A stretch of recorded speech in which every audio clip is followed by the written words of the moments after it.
Now this guy was a brilliant rugby player before an injury prevented him using most of his ligaments in his knee, so that's why he's classified. This is a great effort from him.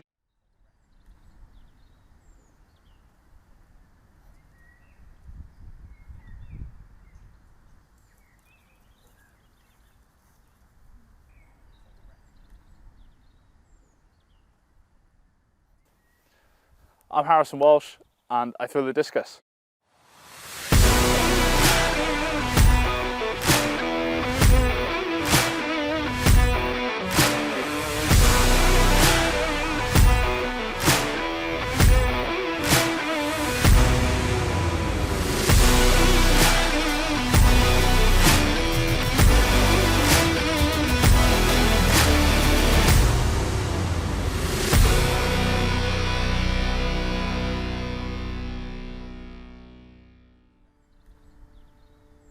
I got into throwing by means of retiring from rugby.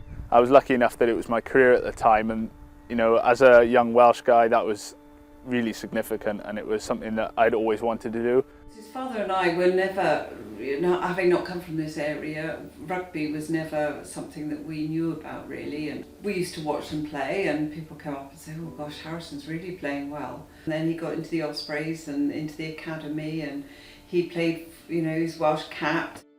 He'd gone to play this match, which he really shouldn't have been playing because he was heading off to Italy the next couple of days to go and play for the under-20s Welsh squad.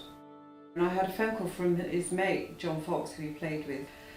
And John said, oh, I'm sorry to tell you this, Catherine, but Harrison's had an injury, had an accident. And he said he's done something to his knees. I was affected, you know, primarily by not being able to walk properly.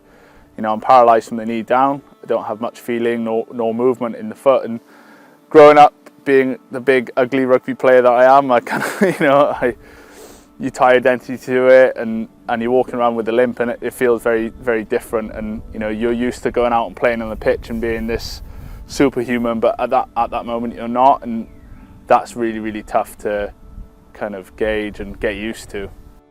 They suggested when he was doing his rehab that he go off and do something to take your mind off it. You can imagine he had some very dark moments. I'm not going to sugarcoat it, it wasn't easy. But they said, look, go and do something else. Go and do shot put or discus or something because of his size.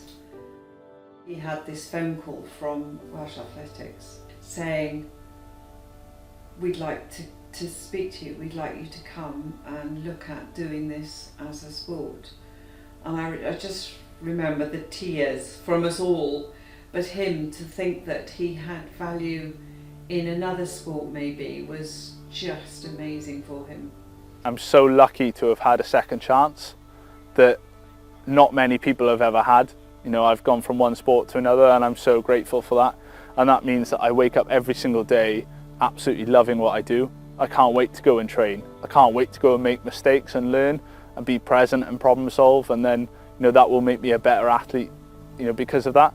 Obviously, I've got much higher aspirations than what I've already achieved, but I'm a European bronze medalist, which was a really awesome experience to go and compete internationally for the first time, and hopefully going on to a medal in Commonwealth Games.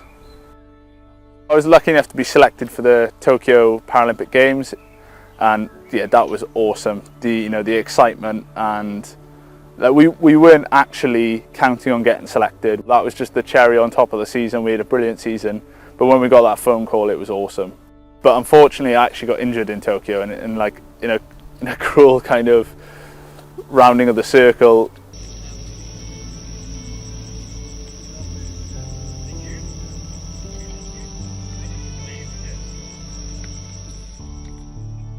I thought my ankle was just completely broken because it was really, really painful. Even though I have the loss of sensation in that leg, I even felt that to that extent, and thought, oh, this is really bad.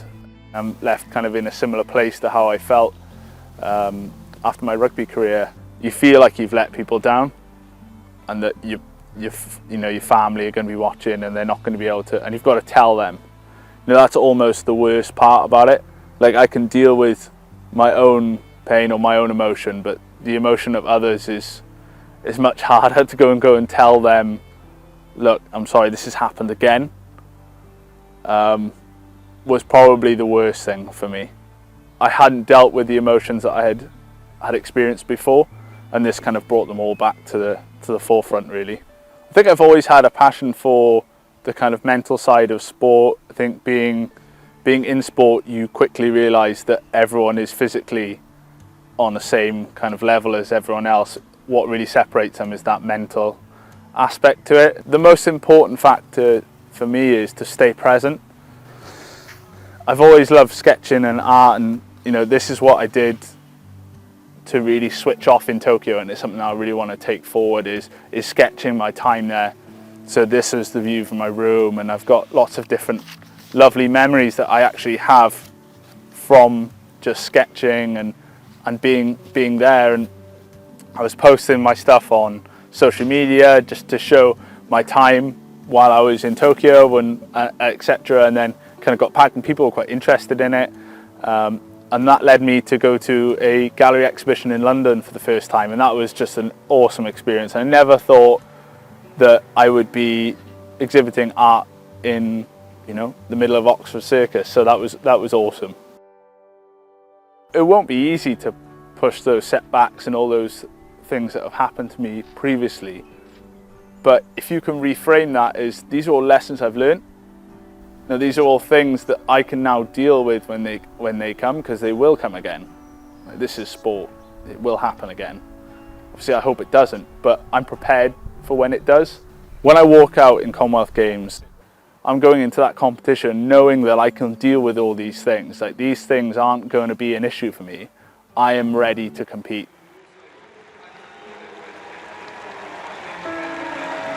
Next up in the men's discus final, we've got Harrison Walsh for Wales.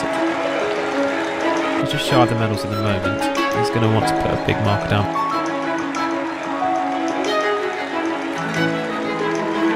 And that is a massive throw. Probably the furthest we've seen tonight. That's going to really boost him up the rankings. It's been a real battle in this discus, which is what you want to see. There's been quite a few lead changes.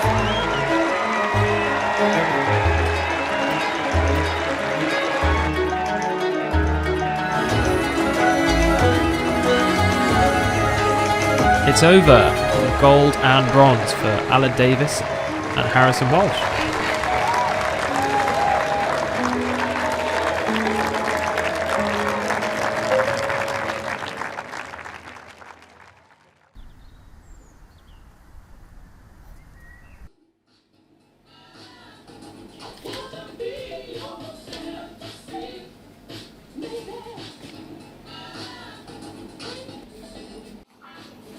When I come here, it's a bit of an escape, so I go down to the beach, I chill out, I relax with family.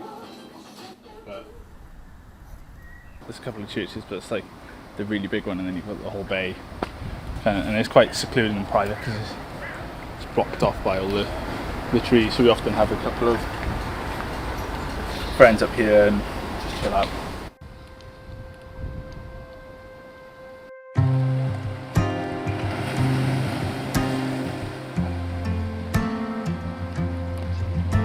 I wasn't throwing until January because I was injured, and coming back from Tokyo from injury, from my life being turned upside down again, and then I was in the comp and it just wasn't working for me, and managed to get that one throw that ultimately got me the bronze medal. And the circle was really slick, which is, you get circles like that, but it was quite dusty, very similar to Tokyo and how I got injured. So that was like a mental battle itself. Him walking out that day was just, I have to say, I said to him, I think I need to wrap you in bubble wrap so we can just make sure you get there. It was just I wish I could bottle it and sell it on prescription. It would be fantastic, that feeling of pride. I just went down to hug him. It was just, something that will obviously stay with us forever. I was saying in the car to him, we were gone somewhere, and I said, it's your grandfather's 91st birthday. I'm sure he'd like some kind of memorabilia. And you know, I love his art, and we're all so proud of his art. I said, can't you, try and capture that flavour of the Commonwealth for Papa? And we came home, and I'd gone to get some milk or something, and I put the kettle on. I was making coffee, and I came back, and there, leaning against the kettle, was this picture, and it just, well, broke me. It was just such a special thing.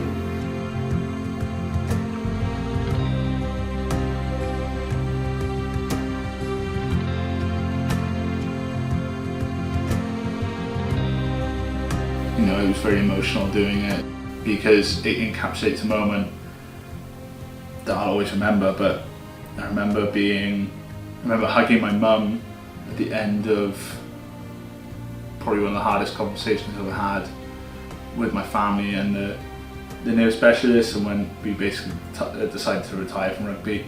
And I remember her hugging me and crying, and she's in exactly the same position. I remember she saying, like, I'm so sorry we couldn't fix you and all this kind of stuff, and that was really, really hard, and it's something that I always remember. And then to have exactly the same hug, exactly the same position, with a completely different emotion was really, really special. And I think for me, it kind of capped off the journey. I'm done with it being from rugby to athletics. I'm now full-time, I'm an athlete, I'm a discus thrower, and not that I want to forget my past and not think about that, but I am a discus thrower, and it's really nice that I'm known for that, for medals that I won in athletics. That's a really lovely thing that I had that moment. It kind of brought that chapter of my life, from 2015 to 2022, of that struggle to get to where I am now, and being just super comfortable in who I am and what I do as an athlete. And it's been rocky, and like we've talked about how the psychological side of it is hugely important. I think that's played a massive point in how I've got to this point, and how I've gone through lots of different phases and now come out on top, where I can say that I'm me, I'm who I want to be. I think he's a lovely boy, and I think, obviously I'm biased, he's my son, but I admire his tenacity and his ability to go from any situation and assess how to make the best of it. Some things have changed from Birmingham in terms of what I want to achieve next year. I believe that I can compete for much shinier medals. I think there's no reason I can't go and win Paralympic Games. There's no reason I can't go and win World Champs. Set big distances. I know that that's there now, and I think a lot of that confidence comes from winning those medals after having injury and stuff. What I learned from Birmingham is that I know I can now, and I've got the belief. If I can do this now, you wait till I'm really ready to go. Paris is going to be exciting, I think.